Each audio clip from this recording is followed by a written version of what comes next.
तो भाई इनकी सारी रिपोर्टें सही हैं। जब लैब भी इनकी है, टेस्ट भी इनका है, सब कुछ इनका है। कुछ ऐसा नहीं, ट्रांसपेरेंसी कुछ तो होनी चाहिए जनता के लिए। ट्रांसपेरेंसी कहीं नहीं मिलेगी। सर ऑक्सीजन लेवल 98 है उसका।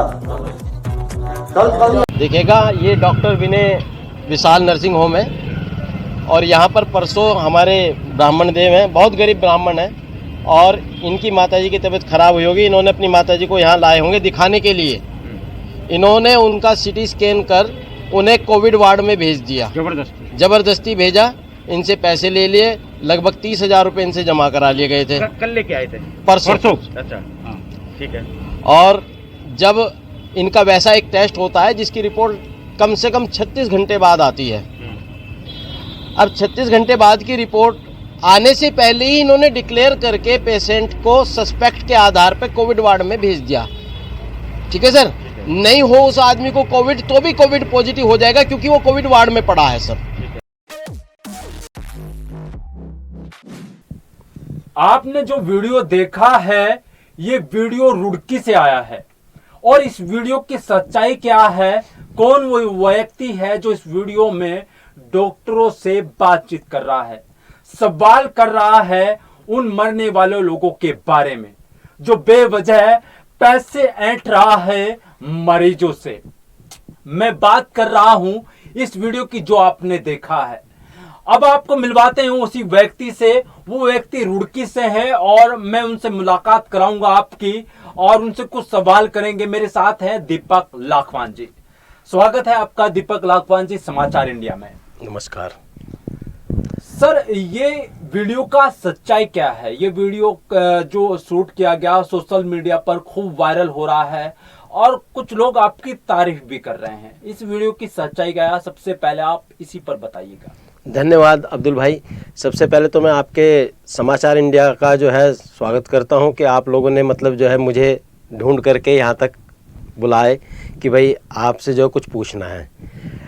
मैं इस वीडियो के बारे में आपको बता दूं सर, ये रुड़की विनय विशाल नर्सिंग होम का वीडियो है और वहाँ पर क्या हो रहा था कि कोई भी पेशेंट जा रहा था तो उसका टेस्ट की रिपोर्ट आए बिना ही शुरू में उसको कोरोना वार्ड में भेजा जा रहा था। अब वो आदमी पॉजिटिव है नेगेटिव है इससे मतलब नहीं था, लेकिन कोरोना वार्ड में भेज करके आप कैसे आइडेंटिफाई करेंगे कि वहाँ से वो कोरोना पॉजिटिव होकर नहीं आएगा। जब कोई आदमी को सही भी है आप उसे कोरोना वार्ड में भेज देंगे तो नेचुरली वो कोरोना पॉजिटिव हो सकता है, वहाँ से संक्रमण उसके साथ लग सकता है। तो ऐसे ही कोई बुजुर्ग महिला एक गई थी, उन्हें सांस की बीमारी, उन्होंने उसको कोविड वार्ड में धकेल दिया और बहुत गरीब परिवार, ब्राह्मण परिवार था, बहुत गरीब परिवार था। वो पता नहीं कैसे कैसे करके इधर उधर से पैसे इकट्ठे करके केवल ऑक्सीजन लगवाने के लिए, सांस की पेशेंट थी वो इसलिए गई थी और उनसे 2 दिन में ही इन्होंने 35,000 रुपये का बिल बना करके उनके हाथ में दे दिया था जो उनके बस से बाहर था। जब हम पहुंचे तो हमें पता लगा कि कोविड पॉजिटिव है। मैंने उनसे पूछा कि भाई आप कोविड की रिपोर्ट कहाँ है? आज तक भी उनकी कोविड की रिपोर्ट नहीं दी गई किसी भी तरीके की, क्यों? और उनको कोविड वार्ड का उनसे चार्ज वसूला गया था। अच्छा, इस अस्पताल में जिस मरीज को आप लेकर गए थे जी, ये बीमारी क्या थी इनको कि, और हालांकि आपने बताया उस वीडियो में, आप लगातार कह रहे हैं कि आप लोगों को हॉस्पिटल में मार रहे हैं, तो ये बीमारी क्या थी इन महिला को और वहां पर किस कारण से लोग गए थे भर्ती होने के लिए? देखिएगा, बीमारी तो उनको सांस की थी, लेकिन घर वाले अचानक जो उन्हें ले गए, इन्होंने बीमारी कोरोना की बता दी सर। अब कोरोना का इलाज शुरू करते हैं, ये कोरोना की रिपोर्ट आए बिना शुरू कर देते हैं ये। बिल्कुल बिल्कुल। अब आपको मैं एक जानकारी देना चाहता हूं, यहाँ के अधिक मतलब कुछ बड़े बड़े हॉस्पिटल्स हैं जो इस तरीके के काम करते हैं कि उनकी मेडिकल स्टोर उनके अपने हैं जी, जो दवाएं बनाने की फैक्ट्रियां तक उनकी अपनी है, जांच करने की लैब उनकी अपनी है, रिपोर्ट उनकी अपनी है, लिखने वाले वो खुद हैं। मोटे मोटे कई करोड़ रुपया उन्होंने लोन लेकर के हॉस्पिटल जरूर खड़े किए हैं, बड़े बड़े हॉस्पिटल खड़े कर दिए हैं, लेकिन उससे कहीं गुना ज्यादा जनता से वसूला जाता है सर। क्योंकि जब आपकी अपनी ही लैब होगी, आपकी अपनी टेस्टिंग होगी, आपकी अपनी ही रिपोर्ट होगी, आपका अपना मेडिकल सेंटर मतलब मेडिकल स्टोर होगा, तो अब आप देख सकते हैं कि कितना मोटा पैसा ये अर्न करते हैं, जिधर की ओर सरकार का कतई ध्यान नहीं है, हमारी सरकार का। अच्छा सर, इसमें एक सवाल मैं डाल रहा हूँ बीच में आपसे जी। कि जो कोविड सेंटर उत्तराखंड में बनाए गए हैं, जी सर। पहले तो उसकी व्यवस्था के बारे में बात करते हैं। जी। रुड़की में कैसे हालात है फिलहाल जो कोविड का जो दौर चल रहा है, पर पहले उस पर बात करते हैं। बिल्कुल सर, ऐसा है, रुड़की में कुछ हॉस्पिटल्स को ही कोविड सेंटर बनाया गया, जी जैसे हमारा सरकारी अस्पताल, जी, लेकिन सरकारी अस्पताल में वो सुविधाएं नहीं थी। जैसे वहां वेंटिलेटर बेड्स आए हुए थे, लेकिन वो आज तक चालू नहीं किए गए। 13 वेंटिलेटर बेड्स हमें अखबारों के माध्यम से पता लगा था कि रुड़की को मिले हैं, सिविल हॉस्पिटल को। ये भी हमें पता लगा कि किसी बड़े नेता के रिश्तेदार के अस्पताल में वो बेड पहुंच भी गए हैं सर। वो बेड आज तक चालू नहीं किए गए। सरकार कागजों में तो जनता को सुविधा देती है, लेकिन धरातल पर वो सुविधा दरअसल दिखती नहीं। ओके। इसलिए ये प्राइवेट नर्सिंग होम्स ज्यादा पनपते जा रहे हैं, और वो आदमी को आदमी ना समझ करके इंसान को बकरे की तरह और खुद कसाई बन के उन्हें काटते जा रहे हैं सर। अच्छा, ये क्या बड़ा स्कैम है कि ये डॉक्टरों ने मिलके स्कैम चालू किया है कि हमें, क्योंकि ये जो सर आपका जो क्षेत्र है, ये रुड़की क्षेत्र है, वो ग्रामीण क्षेत्र ज्यादा लगता है इसमें। जी जी। क्योंकि जो गांव के लोग हैं वो ज्यादातर रुड़की में आते हैं जी। तो क्या डॉक्टरों की मनमानी चल रही है? कहीं ना कहीं मरीजों को डरा भी दिया जाता है। जी जी। हालांकि कोरोना है, जी। लेकिन कोरोना के साथ में भी एक व्यक्ति ने पोस्ट डाला है, जिन्होंने तनुज राठी करके एक व्यक्ति है, उन्होंने एक पोस्ट डाला है हॉस्पिटल के नाम से कि उन्होंने इतना बिल बनाया है। क्या बिलों को लेकर इतनी तमाम सारी चीजें हैं, क्या एक बड़ा स्कैम है? बहुत बड़ा घोटाला चल रहा है। आप ये देखिएगा, ऐसा उस बेड में क्या है कि एक बेड का किराया एक दिन का 10,000 रुपए से ज्यादा बेड का किराया चार्ज हो रहा है। किसी हॉस्पिटल में सामान्य रूम में जिसमें 7-8 बेड पड़े हुए हैं, एक बेड का किराया 2,500 रुपए से ऊपर 3,000 4,000 रुपए चार्ज हो रहा है। अभी एक और कल परसों ही केस आया था, उसमें भी हम लोग गए थे।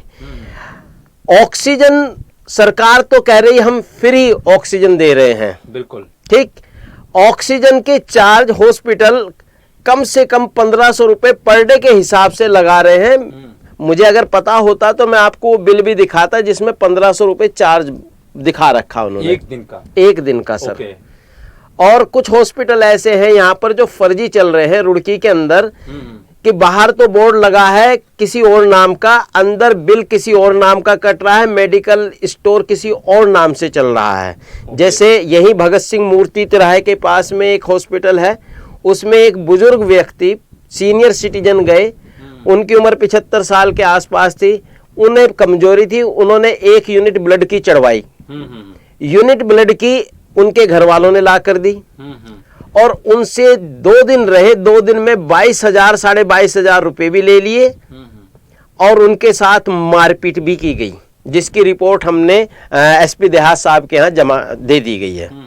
तो अब ये हॉस्पिटल्स क्या कर रहे हैं, जितने भी निजी नर्सिंग होम हैं, ये इंसान को इंसान नहीं समझ रहे। वैसे तो एक गाना आया था कि इंसान का इंसान से, है ना, हो भाईचारा, लेकिन मुझे जहाँ डॉक्टरों को भगवान समझते हैं जहाँ की जनता, और डॉक्टर आज की तारीख में जो कुछ डॉक्टर बहुत अच्छा काम कर रहे हैं, वही कुछ डॉक्टर कसाई बन के काम कर रहे हैं। अच्छा, कोई केस ऐसा भी आया आपके सामने, क्योंकि आप लोग डॉक्टर से जुड़े रहते हैं, हाँ, और लगातार अपने सवाल करते हैं डॉक्टर से, कोई केस ऐसा आया कि जिसके पास, किसी व्यक्ति के पास पैसा नहीं था और किसी डॉक्टर ने या हॉस्पिटल ने उसके साथ में नाइंसाफी की और उससे पैसे वसूलने की कोशिश की? कोई एक केस ऐसा आपके सामने आया है? देखिएगा सर, ऐसे तो बहुत सारे केसेस में, ज्यादातर केसेस में ऐसे हुआ। हमने कई पेशेंट निकाले जिनकी स्थिति ठीक नहीं थी, तो यहाँ पे कुछ हॉस्पिटल्स जबरदस्ती पैसे लूट रहे हैं, जबरदस्ती कैसे भी ना कैसे करके। लेकिन मैं एक बात फिर कहना चाहूंगा, वहीं इसके विपरीत वास्तव में मैं उन डॉक्टर्स को सल्यूट करता हूं कि कुछ डॉक्टर्स नहीं, बहुत सारे डॉक्टर ऐसे भी हैं जो मानवता की मिसाल कायम कर रहे हैं। इस कोरोना काल में भी पेशेंट को ये ऐसे हाथ से पकड़ के, हाँ नहीं तुम ठीक हो जाओगे, उन्हें ये नहीं पता कोरोना पॉजिटिव नेगेटिव से कोई मतलब नहीं, वो अपना इलाज दे रहे हैं अपने पेशेंट को, और उनके यहाँ के पेशेंट भी सब सही हो रहे हैं सर। अब हम क्या करते हैं कि एक चाइनीज मशीन है या जो भी है, वो ऑक्सीमीटर से हम ऑक्सीजन नापते हैं सर। क्या पता वो ऑक्सीमीटर में कुछ कमी हो, आपका सेल डाउन हो गया हो, वो सही रीडिंग ना दे रहा हो, लेकिन आपके दिमाग पर असर डालता है। वो एक मशीन की रीडिंग से आपका पूरा दिमाग हिल जाता है। आप सही सांस ले रहे हैं, लेकिन ऑक्सीमीटर ने अगर आपकी सांस गलत बता दी, आपकी ऑक्सीजन लेवल गलत बता दिया, तो आप खुद ही कहने लगेंगे कि भाई ऑक्सीजन सिलेंडर का इंतजाम कर लो, जबकि ये सब गलत है। हमें नॉर्मल चलना चाहिए, प्राकृतिक के हिसाब से चलना चाहिए। कोई बीमारी मैं तो ना पहले मानता था और ना आज मानता हूं, और ये तो अब WHO ने भी कह दिया है कि कोरोना कोई बहुत बड़ी बीमारी नहीं है, केवल एक खांसी जुकाम हल्का वायरल है। अब बताइएगा, इस खांसी जुकाम हल्के वायरल के चक्कर में पूरे देश का पहिया 2 साल के लिए जाम कर दिया। पूरे देश के कम से कम 40 करोड़ बच्चों का भविष्य दांव पे लगा दिया गया। हम प्रधानमंत्री जी का बहुत सम्मान करते हैं, उन्होंने कह दिया कि भाई बच्चों को प्रमोट कर दो अगली क्लास में जी। लेकिन क्या सर, बच्चे प्रमोट करके कैसे पता लगेगा कि ये बच्चा टॉपर था, ये बच्चा कमजोर था, ये बच्चा हो सकता है अगले 2 महीने मेहनत करके नंबर 1 पे आ सकता था। बिल्कुल। आज बच्चों का, उन सब बच्चों का भविष्य अधर में लटक गया है जिन्हें सरकार बिना एग्जाम दिलाए पास करके अगली क्लास में भेज रही है। अच्छा, मैं कुछ अंतिम सवालों पर आता हूँ जी।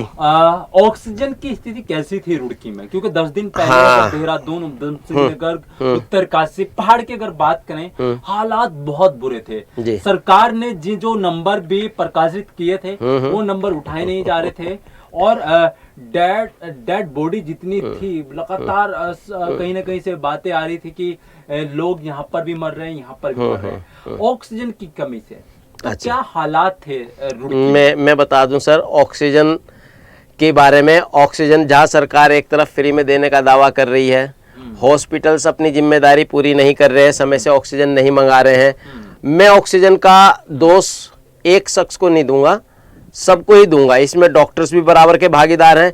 कुछ जगह ऐसे भी हमने देखा, कुछ संगठनों ने, कुछ नेताओं ने, सत्ताधारी पार्टियों के नेताओं ने ऐसा कई बार खबरें दी कि हमने 3-3 राज्यों को ऑक्सीजन पहुंचाई। जब हमने उनसे खुद से ऑक्सीजन मांगी तो शायद हमारे को भी ऑक्सीजन नहीं मिली। हमने ऐसे कई लोगों को तराशा कि भाई हमें ऑक्सीजन चाहिए, नहीं मिल रही थी ऑक्सीजन।